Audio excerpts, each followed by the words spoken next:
মাত্র একটি উপকরণ দিয়ে বাড়িতে এইভাবে নরম তুলতুলে স্পঞ্জি চকলেট কেক বানিয়ে দেখতে পারেন, যা ছোট থেকে বড় যে কেউ খুবই পছন্দ করবে।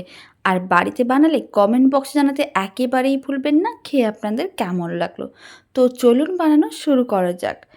প্রথমে নিয়েছি বারবান বিস্কুট, আর এখানে বড় একটা প্যাকেট নিয়েছি, তবে পুরো বিস্কুটটা আমার প্রয়োজন নেই, যতটা প্রয়োজন ঠিক ততটাই আমি নিয়ে নেব।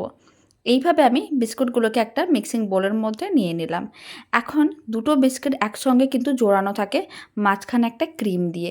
মাঝখানে যে ক্রিমটা আছে সেই ক্রিমটা কিন্তু এইভাবে আমি তুলে নেব। আর একইভাবে সমস্ত বিস্কুটগুলোর থেকে ক্রিমটা আলাদা করে নিয়েছিলাম। একটা ছোট্ট মিক্সিং বোলের মধ্যে নিয়ে এক সাইডে রেখে দিলাম। এবার বারবার বিস্কুটগুলোকে নিতে হবে, মিক্সির জারের মধ্যে ঠিক এইভাবে ভেঙে দিয়ে দিতে হবে। তারপর খুব ভালো করে গুঁড়ো করে নিতে হবে। খুব ভালো করে বিস্কুটগুলোকে গুঁড়ো করে নিয়েছিলাম। এবার বিস্কুটের গুঁড়োগুলোকে এক সাইডে রেখে দিচ্ছি।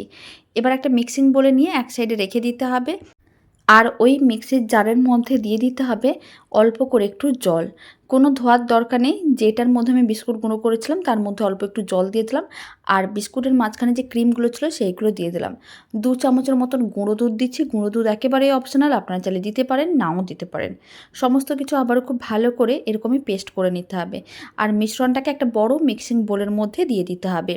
আর যে বিস্কুটের গুঁড়োগুলো করে রেখেছিলাম সেই বিস্কুটের গুঁড়ো দিয়ে সমস্ত কিছু একসঙ্গে খুব ভালো করে মিশিয়ে নিতে হবে। সমস্ত কিছুই খুব ভালো করে মেশানো হয়ে গেছে।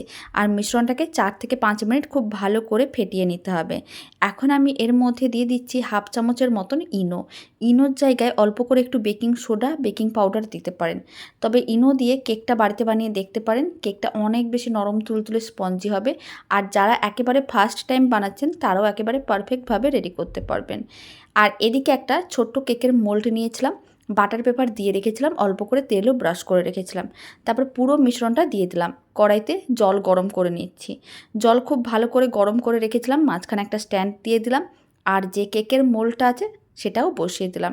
ঢাকনাটা বন্ধ করে দিতে হবে। ফ্লেমটা মিডিয়াম টু হাইতে রেখে 10 মিনিট এইভাবে রেখে দিতে হবে। 10 মিনিট হয়ে গেছে, এবার ঢাকনাটা খুলে নিলাম। আপনারা দেখুন কেকটা একেবারে ফুলে প্রায় ডাবল হয়ে গেছে। তারপর পুরোপুরি ঠান্ডা করতে হবে। ঠান্ডা করে নেওয়ার পরে একটা ছুরি দিয়ে সাইডগুলোকে আলাদা করে তারপরে বাটার পেপারটা দিয়ে এইভাবে টান দিলেই কিন্তু কেকটা ডিমোল্ড হয়ে যাবে। এবার বাটার পেপারটাও আমি তুলে নিচ্ছি। আর দারুণ স্বাদের এই চকলেট কেকের রেসিপিটা একদিন হলেও বাড়িতে বানিয়ে দেখতে পারেন। যেমন নরম তুলতুলে হবে ঠিক তেমন স্পঞ্জি হবে, মুখে দিলেই মিলিয়ে যাবে। তো চলুন ভিডিওটা আমি এখানে শেষ করছি। আবার নতুন রেসিপি নিয়ে দেখা হচ্ছে।